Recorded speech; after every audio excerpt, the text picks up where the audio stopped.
Good morning to all of you.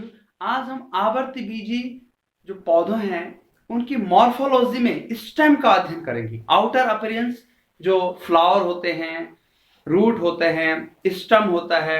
इससे पहले हम रूट का अध्ययन कर चुके हैं। आज हम स्टेम की आउटर अपीयरेंस, ये जिसको मॉर्फोलॉजी बोलते हैं, आकार की का अध्ययन करेंगे कि बाहर से जो आवर्तबीजी पौधे हैं उनके स्टेम किस प्रकार से दिखते हैं, उनका क्या फंक्शन है और उनमें क्या क्या मॉडिफिकेशन है। तो फर्स्ट स्टेम असेंडिंग पार्ट है जो कि ब्रांच रखता है, फ्लावर्स होते हैं, उसमें फ्रूट्स होते हैं और लीव्स होती हैं। असेंडिंग पार्ट है, प्लिम्यूल से बनता है। जो अगर हम जो सीड जब जर्मिनेट होता है तो रेडिकल से हमारा रूट बनता है, प्लिम्यूल से स्टेम बनता है। स्टेम में जहां पे लीफ निकलती है या अदर कोई ब्रांच निकल रही है, बर्ड्स निकल रहा है, तो उसको हम नोड बोलते हैं और दो नोड के बीच के हिस्से को हम इंटरनोड बोलते हैं। स्टार्टिंग में जो स्टेम होता है वो ग्रीन होता है, बाद में वो डार्क ब्राउन, और जब वुडी स्ट्रक्चर उसमें बनता है तो वो डार्क ब्राउन दिखने लगता है। स्टेम का जो मेन फंक्शन है इस स्टेम का कंडक्शन है। वाटर, मिनरल्स और जो फूड है उसका पौधे के विभिन्न भागों में उसका कंडक्शन करने में हेल्प करना है स्टेम का फंक्शन। क्योंकि जो हमारा जाइलम होता है वो रूट के थ्रू एब्जॉर्ब करता है मिनरल्स और वाटर को, और स्टेम में वो कंडक्शन का काम करता है उसी जो वाटर है मिनरल्स को, और फ्लेम जो है जो हमारा खाना है, भोज्य पदार्थ है, फूड मटेरियल है, उसका कंडक्शन करता है। फोटोसिंथेसिस भी स्टेम का काम कहीं कहीं पे, यहाँ पे ग्रीन पार्ट है स्टेम में, तो फोटोसिंथेसिस का फंक्शन भी स्टेम करता है। और मेनली जो स्टेम का काम है वो कंडक्शन में हेल्प करना है, सपोर्ट करना है, ये भी इंपॉर्टेंट काम है। स्टेम का सपोर्ट करना है, प्लांट को मैकेनिकल सपोर्ट देना है और प्रोटेक्शन करना है। प्रोटेक्शन करना भी स्टेम का काम। कंडक्शन, प्रोटेक्शन और सपोर्ट के अलावा जो अदर फंक्शन भी कभी कभी स्टेम करता है, स्टोरेज।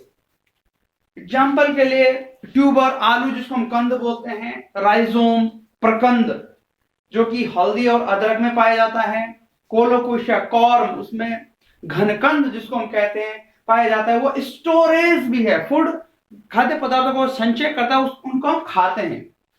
इसके अलावा ये तीनों जो है उनमें वेजिटेटिव प्रोपोगेशन भी इन्हीं पार्ट्स द्वारा होता है। ये एक्चुअली जो स्टेम का है वो अंडरग्राउंड स्टेम ही है, भूमिगत तने, जमीन के अंदर ये तने पाए जाते हैं, मींस स्टेम के पार्ट हैं। ओनियन है वो भी वेजिटेटिव प्रोपेगेशन बल्ब के थ्रू उसमें होता है। तो मींस जो स्टेम का अदर फंक्शन है वो एक स्टोरेज भी है और एक वेजिटेटिव प्रोपेगेशन भी है, स्टोर भी करता है। और जिनको हम कायिक प्रवर्धन जिसको हम कहते हैं वेजिटेटिव प्रोपेगेशन, वेजिटेटिव पार्ट से, सीड के अलावा पौधे के स्टेम से जो है नया पौधा जन्म लेता है, उसको हम वेजिटेटिव प्रोपेगेशन बोलते हैं। प्रोपेग्यूल के थ्रू, जैसे आलू में हम छोटे छोटे प्रोपेग्यूल बनते हैं।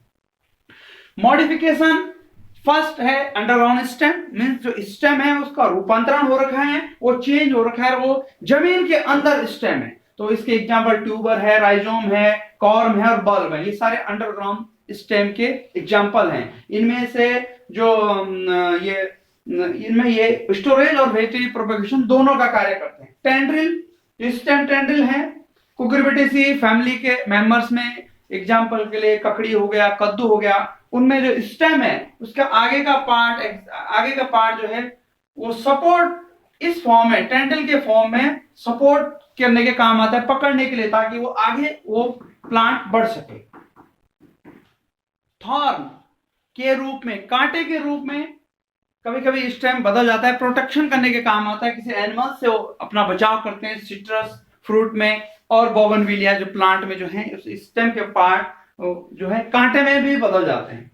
फ्लैटेंड स्टेम जो फोटोसिंथेसिस का काम करता है, ओपेंसिया, नागफनी में, नागफनी क्योंकि उनके जो लीफ हैं वो कांटों में बदल गई हैं ताकि वो ट्रांसपिरेशन, वाटर का जो लॉस होता है ट्रांसपिरेशन के फॉर्म में, वो रोकने के लिए। बट फोटोसिंथेसिस का कार्य वहां पे कौन करेगा, तो वहां पे फोटोसिंथेसिस या प्रकाश संश्लेषण का कार्य जो लीफ की जगह जो है फ्लैटेंड जो स्टेम होता है, चपटा, उसका तना करता है फोटोसिंथेसिस का कार्य नागफनी में। वेजिटेटिव प्रोपेगेशन का एक अदर एग्जांपल है ये ऊपर जो ट्यूबर, राइजोम और कॉर और बॉल में वेजिटेटिव प्रोपगेशन अंडरग्राउंड स्टेम द्वारा हो रहा था, बट कहीं कहीं पे सब एरियल स्टेम, जिनको हम अर्धवायवीय तने बोलते हैं, वो पार्ट कुछ जमीन के अंदर है, कुछ हवा में है, उससे भी वेजिटेटिव प्रोपगेशन होता है। एग्जांपल के लिए मिंट में मेंथा आर्मेंसिस, ये जिसको हम पुदीना कहते हैं, उसमें वेजिटेटिव जो है प्रोपेगेशन पाया जाता है। अगर हम टाइप्स की बात करें, मॉर्फोलॉजी, एनाटॉमी का हम स्टडी अदर बाद के चैप्टर्स में करेंगे, बाद में अध्ययन करेंगे एनाटॉमी का।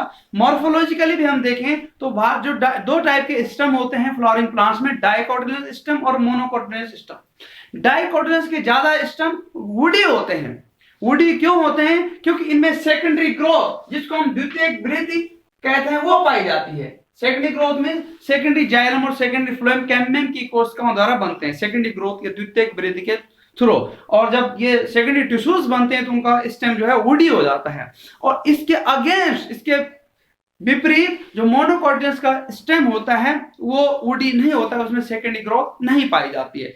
एग्जाम्पल के लिए अगर हमें एक डाइकोटिलेडोनस प्लांट, एग्जाम्पल के लिए आम है, उसका स्टेम देखो तो इस तरह से उसके स्टेम में जो सेकेंडरी टिश्यूज बने होंगे और उसका स्टेम एक कॉम्पैक्ट स्टेम होगा। इसके विपरीत अगर हम मोनोकोटिलेडोनस प्लांट, एग्जांपल के लिए हम चावल देख सकते हैं, गेहूं का स्टेम देखेंगे तो अंदर से क्या होता है, हॉलो होता है। तो बाहर से दिखने में भी डाइकोटिलेडोनस और मोनोकोटिलेडोनस के स्टेम को हम आसानी से पहचान सकते हैं। डाइकोटिलेडोनस के स्टेम जो है वुडी होते हैं, किसके कारण होते हैं? उनमें सेकेंडरी ग्रोथ पाई जाती है। और जो मोनोकोटिलेडोनस के स्टेम होते हैं वो हर्विसेस फॉर्म में ज्यादा पाए जाते हैं। तो आज इस वीडियो में हमने स्टेम की मॉर्फोलॉजी, उसका फंक्शन और उसके मॉडिफिकेशन का अध्ययन किया। अगर आपको वीडियो अच्छा लगा तो वीडियो लाइक करें। Thanks for today.